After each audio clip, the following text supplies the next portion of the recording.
We are coming up on the 5-year anniversary of my Minecraft world, and it's got me thinking a lot. I've been taking trips down memory lane, exploring my roots in this world, seeing all of my old builds, abandoned locations, and projects that I've never finished. But it's also got me thinking about the future. What is this place going to look like in another 5 years? And to be honest, I think I have more plans for this world than what I even want to do in real life. So today we're going to be doing something a little bit different. We're going to be planning out the next 5 years of builds that I have for this world. This video is going to be a lot of planning, but it's also going to act as kind of a mini world tour for those who haven't seen it before. Don't worry though, in addition to all the planning we have to do, I do have a few builds in mind, and we're also going to be mapping out the entire world.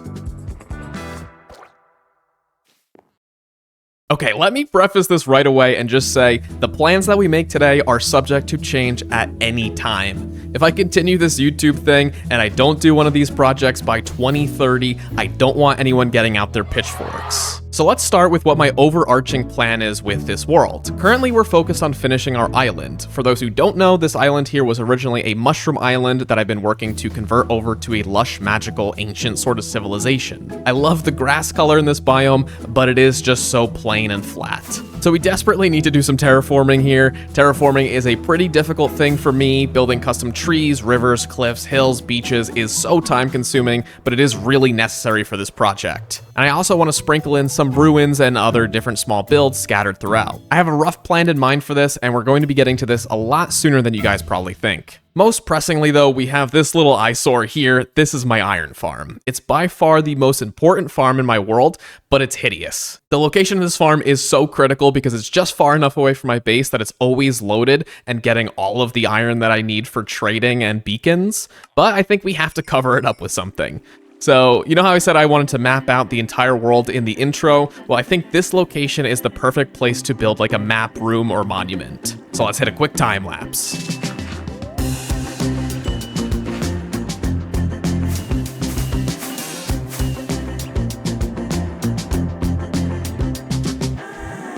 Okay, wow, I think this build looks really great. I think this is a welcome addition to our island. It says right here in the middle, so if we go up to it here, you'll see that we can no longer see the iron farm, and that's because it's completely below this floor here. You could still hear all the sounds if you turn your sound up. There's like water sounds. You'll probably hear like zombies and villagers if I go like over here somewhere.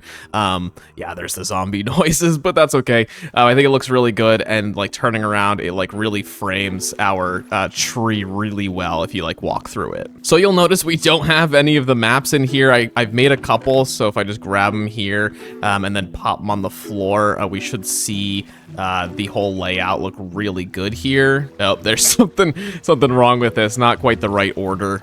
Okay, there we go. Now we have the map all set on the floor here. It is an odd number floor here, as you could tell. I had to do that because I wanted the island to be really in the center of this really big map, and if I didn't do it with an even number build, then the island would always be sort of offset from the center. It's not even really perfectly centered right now, but it's really the best that you could do because you can't really change how maps are. So by far, I think the coolest part though is the ceiling here. I did a tinted glass little roof with some white candles that are lit on the inside, so it's kind of like a starry night above the map below. I wish the candles were a little bit more visible through here, like the flame and all that. Even with shaders, you still can't really tell what it is. So if you guys have any suggestions for it, let me know down below in the comments. But man, this looks even better with shaders. These are the only 4 maps that I have at this scale of the world right now. So we have to obviously fill out the rest of these, which is it's a lot of maps. It's really a lot of maps. And we are going to get to it all in this episode, but first we do have to do a couple more things before we leave the island. Moving on to this big tree and everything that's inside of it, my mega base here sits in the very middle of our island, and our goal is to have as many auto farms and item storage in it to be our infrastructure for all of our other plans in this world. Now, don't get me wrong, I love playing survival alone, but by far the hardest part of doing big builds is the item grind. I don't have any friends with shops to sell me different items, so I'm spending the time farming everything myself. Now, over the last couple episodes, I've expanded this base a ton, but we still have a lot of work to do. I need to finish my auto farm menagerie, things like different food sources, farms for different blocks, any other items that can be auto farmed or crafted. There's a lot of empty spaces throughout the base for all these things, and I really just pick at these farms whenever the need arises for them. But by far, one of the bigger things I need to address before we can call this base complete is the sorting system. Now, currently, we have this storage room here, which is mostly manual, and honestly, I'm pretty cool with this. I'm not really the biggest fan of auto storage rooms. Single sorters I feel are too big, and multi-item sorters kind of scare me, to be honest. The copper golem might change my mind on this in the future, but I'm not holding my breath. What I do want to create, though, is a shulker box based storage room. Really what I'm thinking is an area over here in this wing of the base that will have on-demand shulker boxes for every category of item in the game. So instead of constantly running around my storage room here, for example, I would rather just hit a button for lighting and have it dispense a shulker box full of all the different light sources in the game. Same with wood, same for all other building blocks and items too. Other than that, I want to add a few auto crafter rooms in this area of the base so that I could feed in raw items and have it create large quantities of other things. I have one of these farms for dispensers in this section of my base here, but it would be nice to be able to mass produce things like sticks and ladders and stairs and slabs and stuff from all the blocks. While we're in the base, though, I do want to fix up a few of these farms. This bamboo farm and this bee farm over here both have really garbage storage systems. They both have just one chest for all of the items, and it's always full, and I'm always losing out on other drops. So I want to upgrade these since I'm just wasting items at this point. And since I just updated my world to the Copper Age, we now have access to copper golems, which are these cute little guys here. And what these guys are going to help us with is, especially when it comes to the storage for the bamboo farm here, like even though this farm is really small, it does produce a good amount of drops, and this chest is full. And then underneath this chest is actually the ceiling to an area down below here. So there wasn't really a lot of space for me to like move these items anywhere else, which is why this has been like this for so long.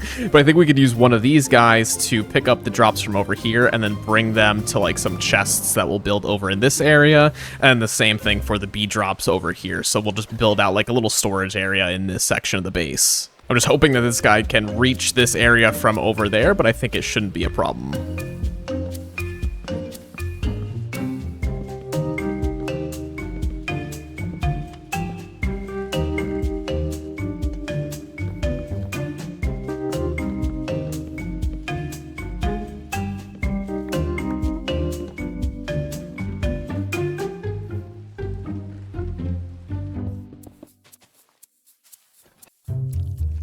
Okay, so this area is looking a whole lot better here. So what we have is a copper golem right here who's just walking endlessly back and forth between this copper chest that has all the bamboo in it, and then these chests over here, which are just going to store all of our bamboo. Now, 9 chests really isn't that much storage, but it is a lot better than 1 chest, and I can come here every so often and then just, you know, empty it out or put it in shulker boxes or condense it into bamboo blocks or something like that. And then this right here is going to be another way down to the floor below. Like I have, you could probably see it like way over there. Like that's the design I used to have like elevators down between levels. I didn't have all the stuff on me to build it right now, so that's what this little column is here. But behind this painting actually is a little access corridor. Now I really like to do these corridors to get back behind some redstone. So like this painting is going to allow me to get back behind my potion brewer back here, and then it's also going to allow me to squeeze back through here into the bee farm setup. And what we have here is also just another copper golem who's taking all the bee drops and putting them into this chest here. So like it'll be the honeycombs and the honey bottles into this set of 9 chests. And this will also allow me to come up here and refill all the shears and like glass bottles up here. I think this has actually been out of glass bottles for like a really, really long time. So I got to fill all this up here. But so far, I'm really actually liking these copper golems. Now, it's by no means the most efficient way to transport items from one to another, but I do think it might be the most fun way to transport items from one location to another, because this just adds so much life into this hallway. Like this guy is just gonna, you know, pick up these bamboos and just bring them over here. And I don't know, it just adds movement and life and kind of story into the hallway here. Okay, and the last couple things that we need to finish up in our base, aside from just like auto farms and a new sorting system, is our museum. So we built this actually back in episode 1 of the series. Up here above the fish tank, we have a museum for a bunch of rare artifacts and mobs and stuff. We have our dragon egg here, the blue axolotl, charged creeper, things like that, which is also where I've been putting all these signs to for the 5-year plan up here. There's a bunch of exhibits that are empty. 1, 2, 3, 4, 5.5-ish exhibits that are empty. I have a couple ideas of what to put in the museum here, but I am curious from you guys what you want to see me hunt or gather in the world.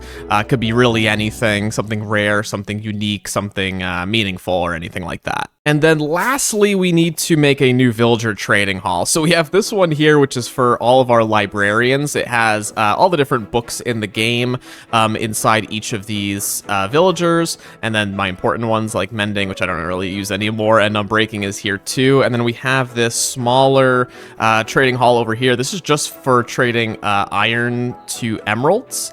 And this isn't even fully filled out here. There's a whole bunch of villagers that I need in this world still, ones that sell me redstone, bricks, glass, etc., and ones that even buy like other things from me for emeralds. And I think it would be fun to, build something that's not just a bunch of villagers in jail cells here. Like, this is functional, obviously, but I would like to build like a more organic village or setup for that type of stuff. Okay, so let's talk about the rest of the world now, because although I like being a peaceful hermit on this island with no risk for hostile mobs to spawn, I want to build in a lot more biomes than this one. So I think it's finally time to start mapping out the world so that we know what we're working with here.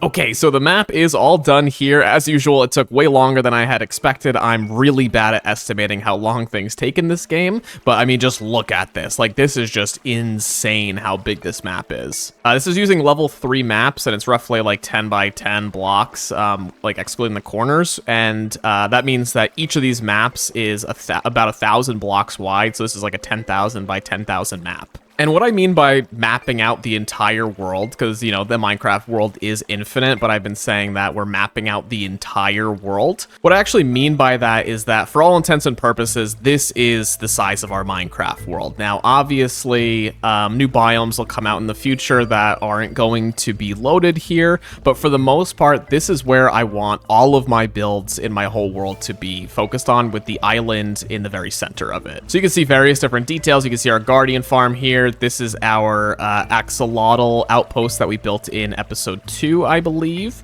And then I actually put a banner on this one. This little circle here is the end portal. I called it the Shattered Sanctum. That's where all our broken tools go. And there were some really cool areas that I found in here. Like, this is a massive mushroom island that I found. Oh, hello. Wait, do you have any good trades on you? Actually, Nautilus shell is a pretty good trade. Yeah, this is an absolutely massive mushroom island that I had found here. I kind of wish that I'd found this before I found this island, because this one's significantly smaller. And then over here in this corner, this is a really cool area. There's 2 mushroom islands, like right disconnected from each other, all around like this like ice ocean. And then what's interesting about like world terrain, sorry, just going like a little tangent here. Like, you can see like this ice, like how it kind of goes in like a semicircle here, and it's even doing it with like the sand too. Like, look at this, like, almost perfect, like, circle shape in this area right here. I don't really know what that's all about, but it looks really cool. And to kind of constrain myself to, like, this 10,000 by 10,000 block radius, I think is, like, a really unique thing. I don't know. I think people get kind of hung up a lot on finding, like, the perfect Minecraft seed, and even, like, perfect locations. I'm doing, like, air quotes around that. Like, sometimes people search way too hard for, like, the absolute perfect location, and I tend to like to make a imperfect location a perfect location with like a bunch of imperfections, and just using like natural terrain to build what I'm trying to build. So going over into this desert over here, something I want to do in the near future is a desert build. It's not something I've ever done before. I've really been sleeping on the desert biome for quite a long time, And the last few updates added a lot of life to this biome. Like, it added a lot of color with the cactus flowers. It added a lot of new desert, like flora, like little bushes and stuff. But I still think there's a lot of potential to add more color and life to this biome. So I have something huge planned for a desert, like literally like 2 episodes from now. So I'm not going to spoil what I'm going to do here. But if you don't want to miss what that build is, be sure to like and subscribe to this video. The next build idea that I have is to make an entire city on some custom floating islands. Building custom floating islands is something I've wanted to do for like a really long time. I attempted it like 10 years ago when I first started playing this game, when I was much worse at it. I think I want to do that now. I think this is like a perfect time for it. I think the ideal place for it is like maybe in this area here, like over an ocean. I think when you do floating islands, like it casts a really big shadow over the land. And I think it makes it kind of strange looking. So I'll probably look to build them in the ocean, sort of over here in this area. And the reason that I want to do this now is that I think the happy ghasts add so much life into the sky.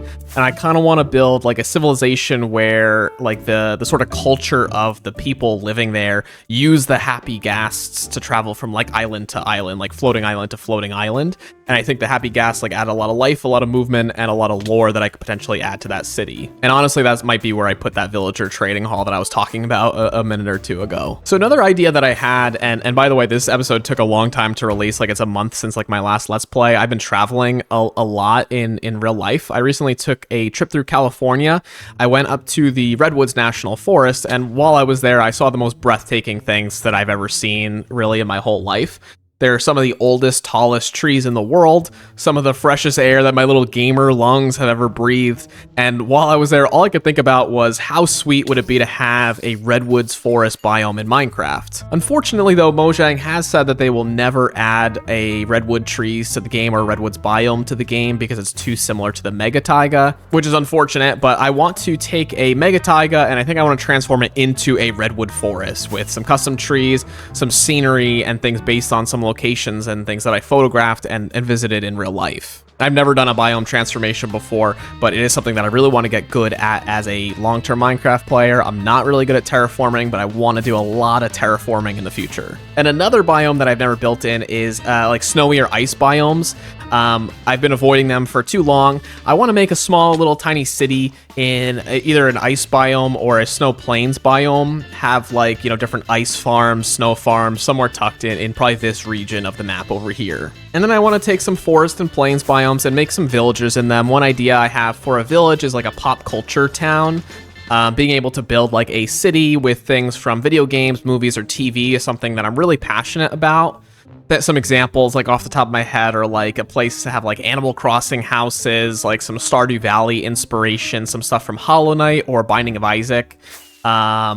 Yeah, other pop culture things like Rubik's Cubes or giant chessboards, stuff like that. I haven't shown much of this in, some of my other videos, but I have built the severed floor from Severance under my base. It's a TV show on Apple TV, and I want to do more stuff like this because this was so much fun to build. If there's anything that you, though, viewer at home, are passionate about from games or movies or TV, let me know down below in the comments, and I may build it in a town in the future. I also found a lot of neat locations while building this big map. I'll put some of those clips up on the screen right now just while I'm talking, but there's a lot of small cities, some castles that I want to build in the future. While my mega basin, like this island, has most of the farms that I want to have in my world, I really want to have much larger ones and more purposeful farms in the future. Like, for example, I have this super smelter in my mega base, which, works for good small medium projects. Like, it's only like a 16 or so furnace setup here, but I want to make eventually like a whole area of my world dedicated to like a large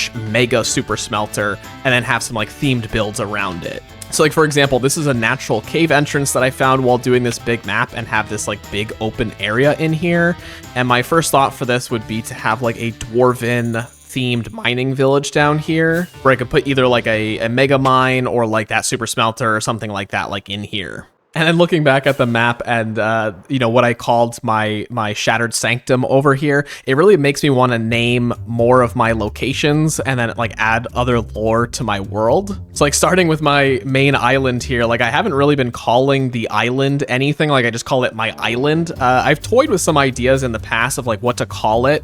I wanted to call it originally the Island of Theseus, which was, named after like that famous philosophy ship, the ship of Theseus. If you know, you know. But I think that name, it doesn't really roll off the tongue. I've been toying with Evershroom Isle. I think it's a little bit easier to say, but let me know in the comments what you think. Okay, and lastly, in the overworld, I want to add like a full interconnected rail system going from location to location to really add to that world building in my world. Okay, so now let's take a trip into the Nether because I neglect the Nether so much. So the first thing on my list in the Nether is to finish all the Nether farms that I don't actually have in my world. So that includes frog lights. I never made a farm for frog lights. I really want them in my world. Blaze rods is something that I desperately need more of. And then a new piglin bartering farm. Those are all things that I don't have access to currently. All I really have in here is a gold farm, which works pretty good, but it doesn't even give me XP anymore, and then a wither skeleton farm that's really far away that my friend had built like a number of years ago. And then the other thing that I'll definitely need is a dedicated Nether hub. Now, I think I've talked about it before in the past. This world is a server. It's a mostly empty one at that, but there is a Nether hub here that my friend built, and it works okay, but I would rather have a new Nether hub where my base would be at the very center of the hub. So I think that I'm going to probably bust a hole in the ceiling, like through the bedrock up here, and, make this portal the center of a new hub for everything that I'm planning to build. And some kind of rail system as well, since I don't really like ice boating. I think it's kind of weird. I don't really think that should be the fastest travel method, but, until Mojang buffs minecarts, it's really what we have. And now let's go over to our end dimension. So jumping down here and through our portal, this is our end. It really needs some work. It looks like some of my friends set up a sand duper here. I don't use this kind of stuff, but, here it is. I have this Enderman farm over here that I completely want to rework. This is my main XP farm since the gold farm doesn't work anymore. This is where I've been coming to get new XP for the most part. And I want to completely rework this with a new exterior and an interior. And then going over to the main island, I probably want to transform the island itself at some point. Which includes defeating the Ender Dragon enough times to open up all of the end gates, and then transforming this into something. Some initial ideas I have for this is to turn it into a cyberpunk city. I've been playing Cyberpunk 2077, other than Minecraft, and I've been having so much fun with it, and I've gotten some inspiration from like the builds in that game. The other thing that could be funny though to do is if I turned the end island into a mushroom island. Like since I spent the last 2 years turning a mushroom island into something else, it'd be funny to turn something else into a mushroom island. And then I think I want to do something in outer space, like out here in the void. I'm a huge Star Wars fan. I've always wanted to build like Star Wars ships in Minecraft, something like a Star Destroyer or like the Millennium Falcon or something like that, or just like a space station, like something self-sustaining out here in the void with like trees, food, farms and stuff. Sounds like a fun challenge to like bring a shulker box worth of things out here and see like what I can create in like a skyblock almost like challenge. Which brings us to the end of our video here. Now, if you've made it over 20 minutes of hearing me just yap about what I'm going to do and not actually really doing anything, first of all, thank you very much. And secondly, I really hope you guys want to join me on this journey for the next 5 years. I know the first 5 years wasn't really well documented anywhere on YouTube, with the world tour being really the first introduction to this world that I have published anywhere. But I think this list is pretty maintainable. I have no idea how long this will take. It might take me more than 5 years, may take me a little bit less than 5 years. We'll just see. But we did complete our first task on here, which is mapping out the world. I just haven't really given any thought to how I'm actually going to light up these bulbs. I guess this is gonna have to do for now. Well, there you have it, folks. Thank you so much for watching, and I will see you guys in the next episode.